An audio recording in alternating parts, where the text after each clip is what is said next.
अमित शाह ने एक ताजा इंटरव्यू में दिलचस्प बयान दिया है कि मायावती की पार्टी को भी मुस्लिम वोट मिल रहे हैं। अमित शाह तो बीजेपी नेता है, वो बीएसपी के प्रवक्ता की भाषा क्यों बोल रहे हैं? आप पूछेंगे कि क्या कहने की कोशिश कर रहे हैं अमित शाह? दरअसल वो मैसेज ये देने की कोशिश कर रहे हैं कि बीजेपी के ट्रेडिशनल वोट बीजेपी के पास रहेंगे, नॉन डोमिनेंट ओबीसी वोट भी। मायावती के ट्रेडिशनल जाटव वोट उनके पास हैं, प्लस मायावती को मुस्लिम वोट भी मिलेंगे क्योंकि वो वोट बिखर रहे हैं, यानी केवल समाजवादी पार्टी की बपौती नहीं है मुस्लिम वोट बैंक। कुल मिलाकर ये कि समाजवादी पार्टी कितना भी जोर लगा ले वो चुनाव हार रही है, ये कहना चाहते हैं अमित शाह। लेकिन क्या इतना सीधा सपाट है अमित शाह का इरादा? दरअसल ये बयान गुमराह ज़्यादा करता है। अमित शाह के इस बयान में दो बातें बिल्कुल स्पष्ट हैं। एक तो ये कि समाजवादी पार्टी की वजह से बीजेपी को रात में बुरे सपने आ रहे हैं। दूसरी बात ये, आज 3 चरणों की वोटिंग के बाद बीजेपी को अचानक याद आ रहा है कहीं उसके पास दोस्तों की कमी तो नहीं, कहीं चुनाव में डबल इंजन सरकार में ईंधन की कमी रह गई तो? क्या आपको अमित शाह के इस बयान में बीजेपी के हार की ध्वनि नहीं मिलती? और अगर नहीं मिलती तो मैं आपको आगे तफसील से बताऊंगा कि आप कितने गलत हैं। आज कहने और पड़ताल करने को बहुत दिलचस्प चीजें हैं, मगर पहले आपको एक छोटा सा वीडियो दिखाने जा रहा हूं। यूपी के विषैले टॉक्सिक चुनाव प्रचार के बीच ये 20 सेकंड का वीडियो दरअसल चुनाव के असली मिजाज को कैद करता है। नए भारत से बिल्कुल अलग, इंडिया दैट इज भारत की झलक दिखाता है। पहले वीडियो देखिए। बोलो, तुम्हें भी चाहिए ब्रेसलेट? दो ब्रेसलेट चाहिए। एक मिनट, तुम्हें वो देना मुझे लड़की वाला। ध्यान दो। नहीं भर्ती वाले। ये लो देखो। अरे आराम से लो। जो लोग प्रियंका गांधी से कांग्रेस की प्रचार सामग्री मांग रहे हैं इस वीडियो में, वो दरअसल बीजेपी की रैली से लौट रहे हैं।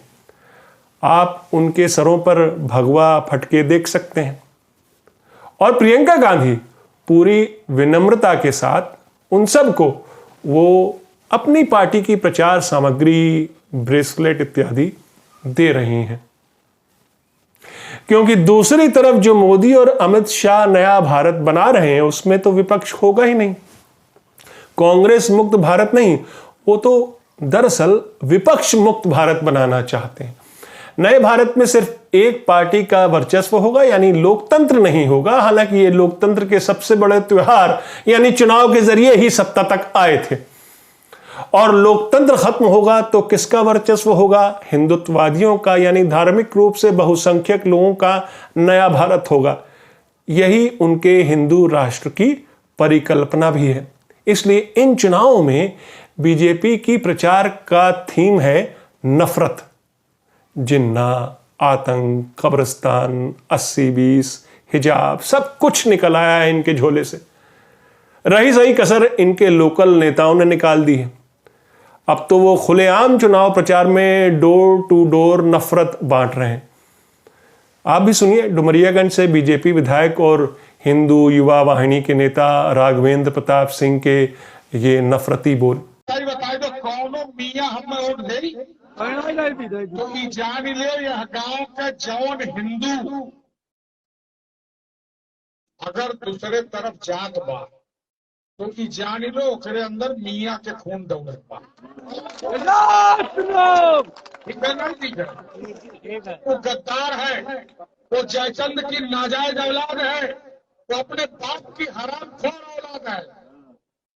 इतना अत्याचार होने के बाद भी हिंदू अगर दूसरे तरफ जाता है तो उसको सड़क पर मुंह दिखाने लायक नहीं रखना चाहिए।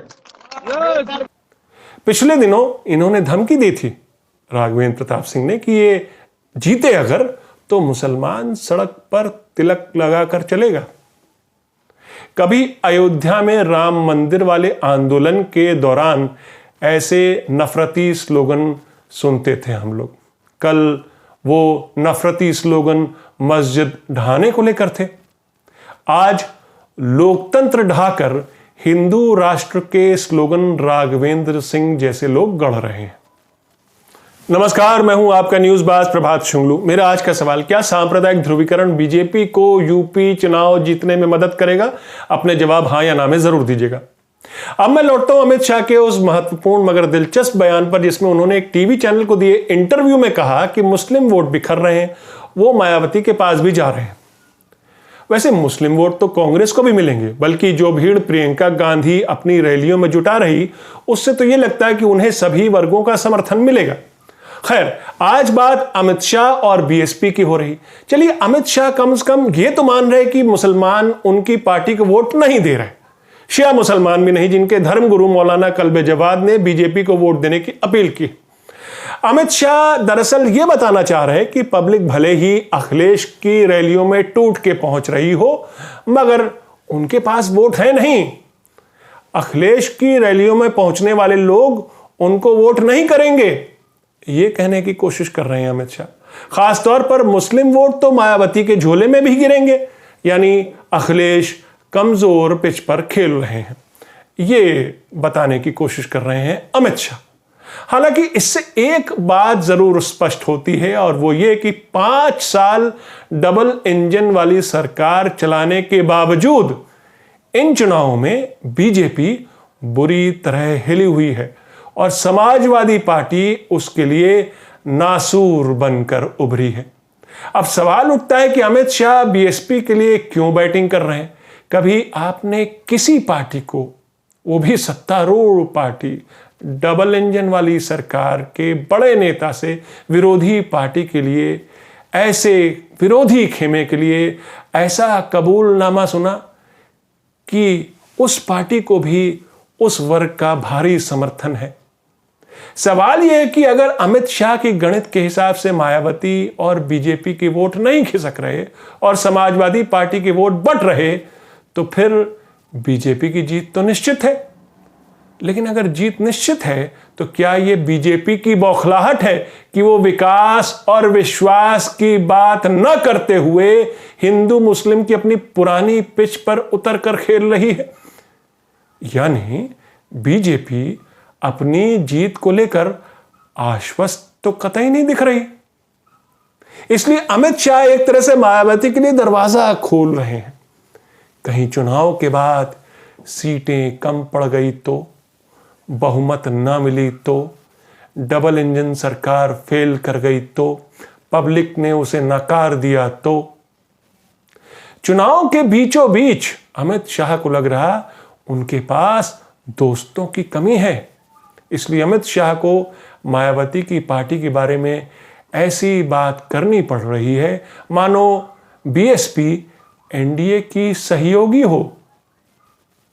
जो वो नहीं कह पाए वो ये कि अगर जरूरी लगा तो चुनाव के बाद मायावती जी के साथ मिलकर सरकार बना सकते हैं। इन चुनावों में मायावती बीजेपी के विरोध में खुलकर नहीं आई हैं, बल्कि इस पूरे चुनाव में मायावती प्रचार से पूरी तरह से नदारद हैं, जमीनी प्रचार से। सवाल उठे कि क्या उनकी बीजेपी के साथ कोई फ्रेंडली अंडरस्टैंडिंग हो चुकी है? वैसे तो डुग्गी फ्री राशन की भी पीटी जा रही है इन चुनाव में, मगर बीजेपी हाईकमान मोदी शाह को यह क्यों लग रहा है कि फ्री राशन का मुद्दा पार्टी की नैया पार नहीं लगा पाएगा, इसलिए अमित शाह ने मायावती को लेकर, बीएसपी को लेकर वो बात कही। इसलिए बीजेपी की पूरी कोशिश है कि अव्वल तो वो अपने पैरों पर खड़ी रहे और उसे किसी भी बैसाखी का सहारा न लेना पड़े। इसलिए ध्रुवीकरण के अपने आजमाए कार्ड को भी वो ढंग से भुनाना चाहती है। इसलिए बार बार वो हिंदू मुस्लिम कब्रिस्तान 80-20 और आतंक के मुद्दे उसकी झोली से निकल रहे हैं, जिसे राघवेंद्र सिंह जैसे नेता जमीन पर उतरकर जोर शोर से जिन मुद्दों का प्रचार और प्रसार करते हैं, डोर टू डोर नफरत बांटते फिरते हैं। लेकिन सवाल उठता है, क्या ध्रुवीकरण का मुद्दा बीजेपी को वोट दिला पाएगा या बीच चुनाव ये मुद्दा फुस हो चुका है? मेरा आज का सवाल मैं दोहराता हूं, क्या सांप्रदायिक ध्रुवीकरण बीजेपी को यूपी चुनाव जीतने में मदद करेगा? अपने जवाब हां या ना में जरूर दीजिएगा। तो ये थी आज की न्यूज़बाजी। फिर मिलेंगे एक नई न्यूज़बाजी के साथ। तब तक के लिए नमस्कार।